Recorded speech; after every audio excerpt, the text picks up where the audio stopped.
Aloha from Maui. It's Lucky at Wellness with Lucky. And today with me is Maureen from Texas. Say hi, Maureen. Hi, girls. So what part of Texas are you in? San Antonio, South Texas. All right. Yep. And just to prove that I am on Maui, here's my ocean. Oh, I'm so jealous. It's beautiful. So that's why I'm lucky. I'm going to shut the door because we got beautiful ocean breeze, but it's a little bit noisy. So thank That's you. what makes it good, though, see? I know. Free air conditioning. So thanks for joining me for our Soul Vacation online retreat. I'm really excited to share this part of your journey with you. Me too. Excited. So let's go over the schedule. Tomorrow morning, upon awakening, we have 4 hours of retreat time. And so upon awakening, you have a copy of this as well. But okay. at the top of every hour, we each at our own locations sit for 5 minutes or longer in meditation. And there's instructions, techniques for each meditation.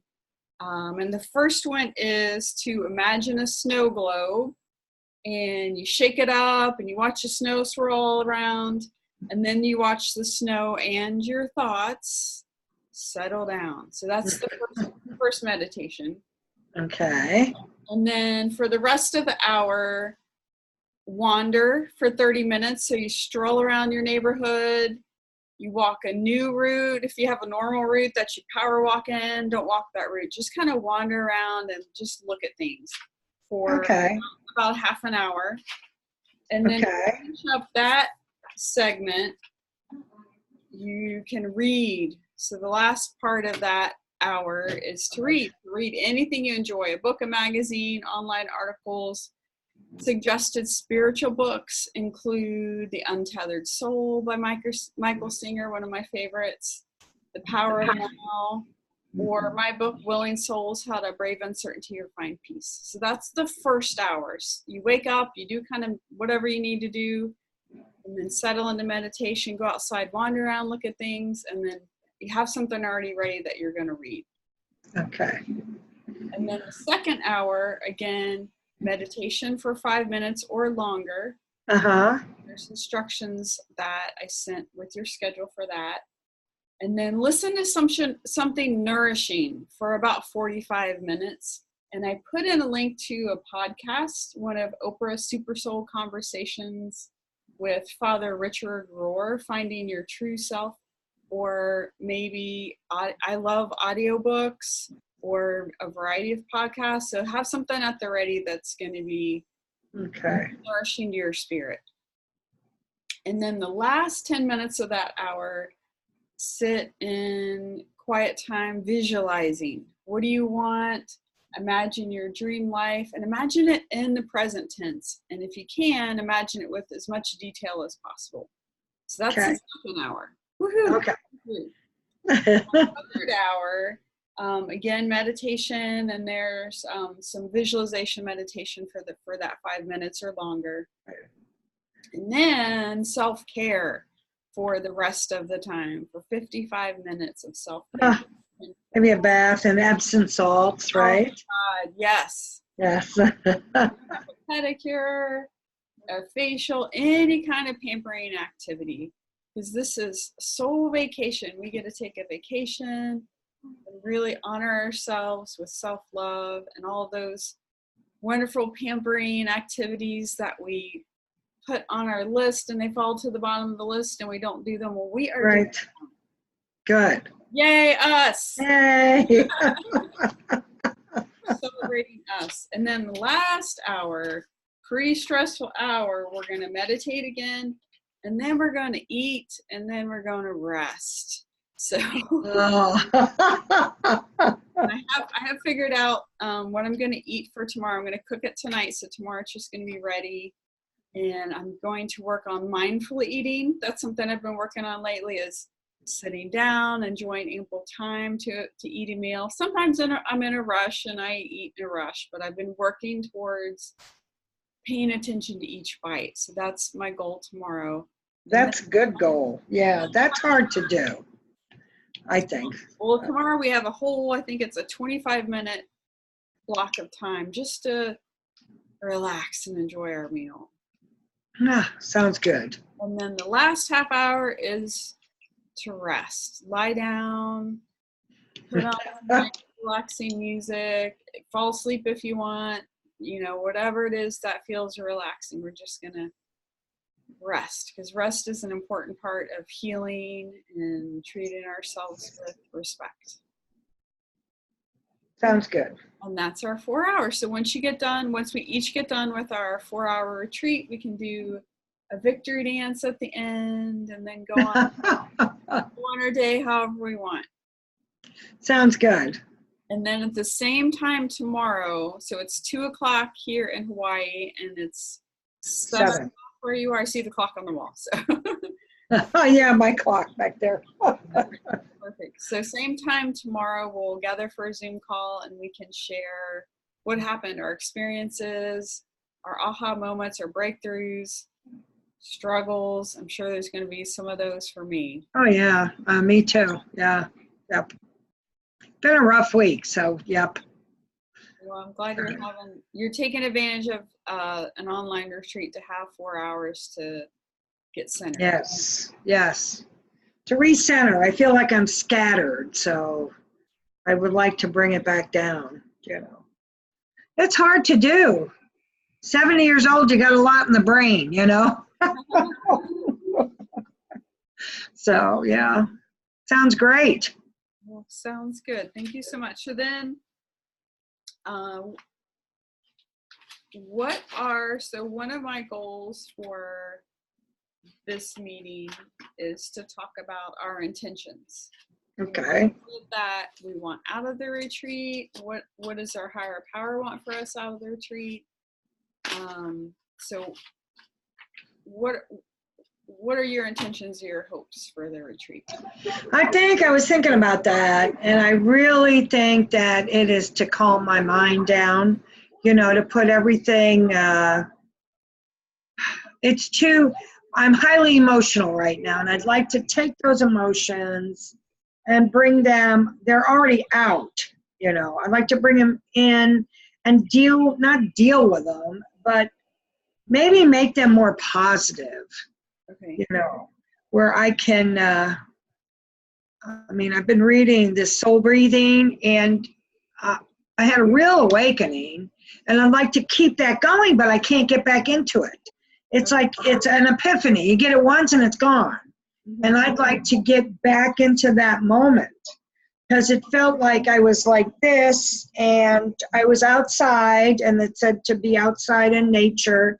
Right. And my mind just really expanded. All of a sudden it went from this to that. Wow. Yeah, and it was a real epiphany, but I've been trying to work, but I've been so confused this week. It's been a rough week, and between Dad and then all this Robert's graduation, the boys, they got to get shot. Just so much. Gotta. I don't gotta. I need to calm down and debrief myself, basically. And hopefully, I know it's not a miracle thing, but hopefully it'll leave me a little calmer, or what to do when I get stressed to the point that I'm crying hysterically in the car.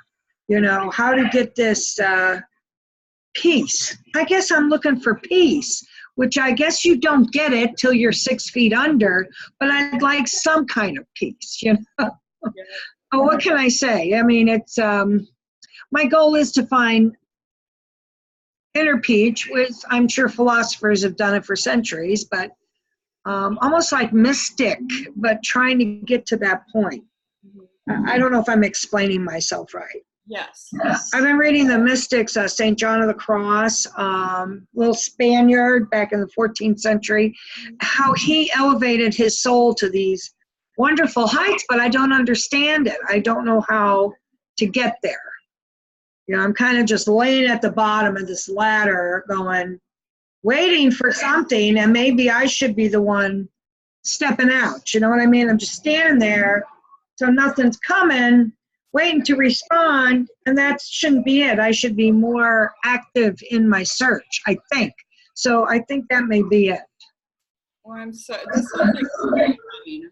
I'm really glad that you're doing it tomorrow morning, because my experience and people that I've worked with, their experience too, is when you take time to meditate and sit quietly, even if it's just a few minutes every day. And then tomorrow we're expanding that. We're taking a 4-hour chunk to really honor ourselves and to get centered.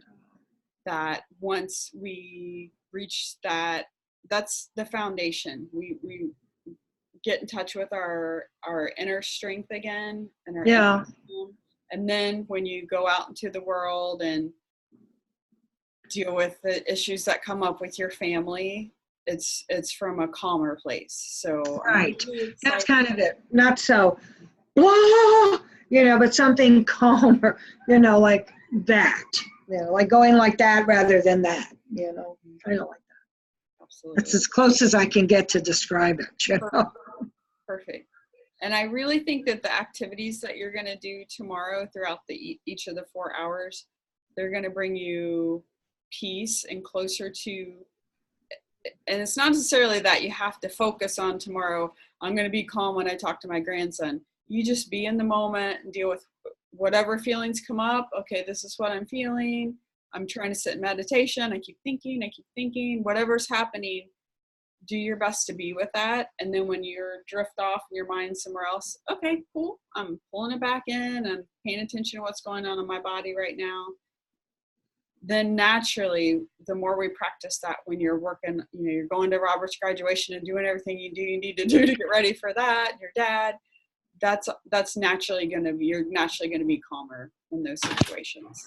Right. When it gets to the point that, you know, dad doesn't know what day it is and he's crying, you know, it kind of, I feel I'm highly emotional and I'd like to be more, I mean, it's good to be emotional, but not that much, you know, where I react. I'm tired of reacting. I want to step forward, you know, rather than reacting to him.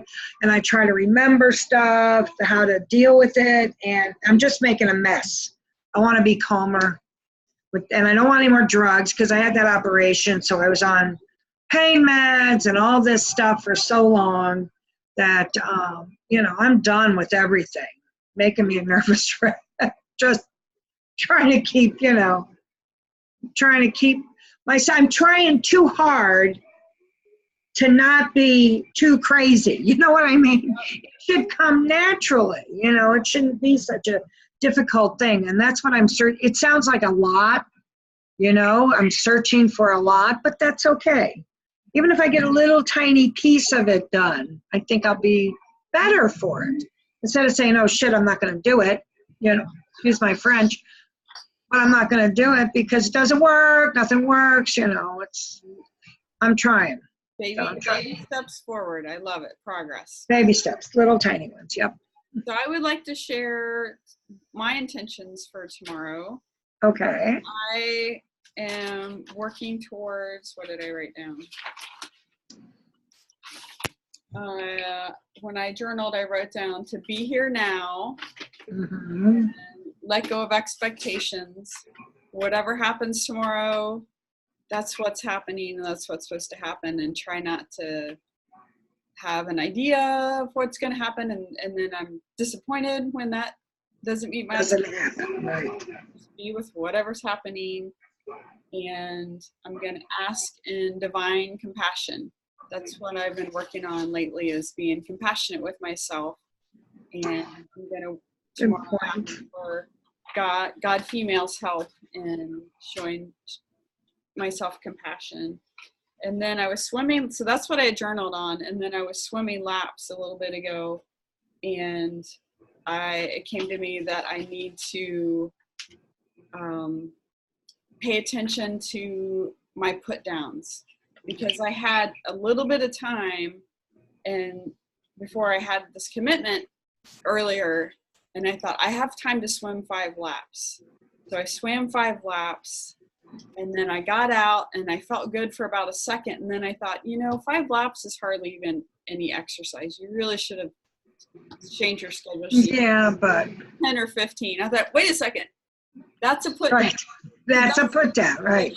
So I'm going to keep a track tomorrow of all my put downs. Anytime my ego says, you should have, or this isn't, I'm going to, okay, that's it. And I'm going to write it on the list and say it out loud that this is what part of my brain or my ego or whatever is telling me. So then I just register. That's another put down. We're going to see that, bless it with love, let it go, and then inviting compassion. Lucky, you swam 5 laps. Woohoo! Yay. 25 minutes and you made it happen, So And that's true. Like it says, doctor says, you got to walk, Maureen. Well, I have bone on my hip. I need a hip. I don't have time for a hip. I don't have time for a hip. So for me to walk even half a mile is hard. But I shouldn't not do it because of it. I should do it in spite of it. I should walk anyway. Bring a cane. Don't be so vain. Bring a cane. Walk yourself, So when you use the cane, does that reduce your pain? No, it just gives me a better sense of balance because I limp really bad. But I got a shot, and he says it should be a work for about 6 months. Well, it's working, but not. The first couple days I'm running around and walking and jumping, and now I can't. It's a week later, and I can walk, but not that well, not like I used to.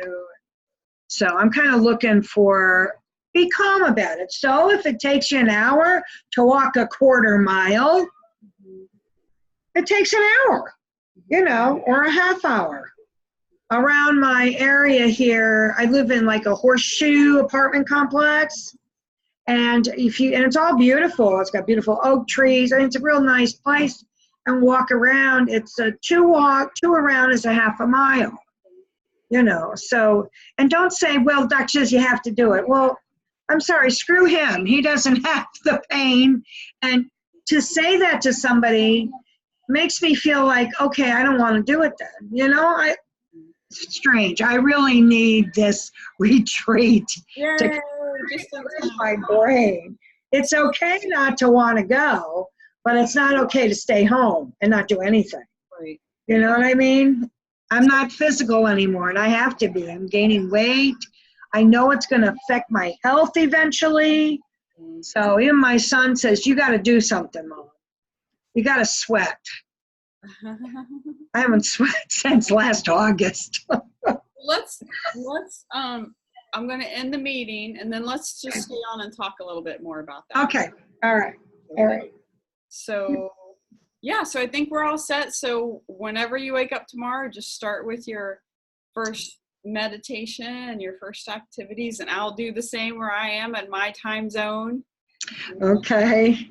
And then I do go to church, and sometimes at church, I do, I try to listen, because my higher power is God, with his female Holy Spirit and, all that good stuff, and JC, but it's spiritual. I don't see God as a big, hairy, gray-haired guy. I see God as a homing device almost, that pulling me towards him. That's what I want to feel. Right. That's my belief, in the afterlife too. You just hone yourself into your higher power. Become one again, where you came from. That's beautiful. It calms my soul, so. Calms my dad when I tell him to. I'm glad. I'm thankful you have that. Yes, I feel good about that. Truly a good belief. So. Is it okay with you if I close us in prayer? Oh, sure. Oh, absolutely. Okay. Absolutely. Dear God, we thank you for this time that we've spent sharing. I miss Maureen, and it's good to see her, even if it's only over the internet. Thank you for this time that we're going to spend tomorrow honoring ourselves within the format of the online retreat, and we pray that your will be done, whatever it is that you want for us, for our greatest good, and work through us for the greatest good of others. We just thank you for that, and we're really excited. Amen. Amen. All right. Well, don't hang up. I'm just going to end the recording. I'll talk to you in a minute. Okay. Okay. Aloha. Okay. Aloha.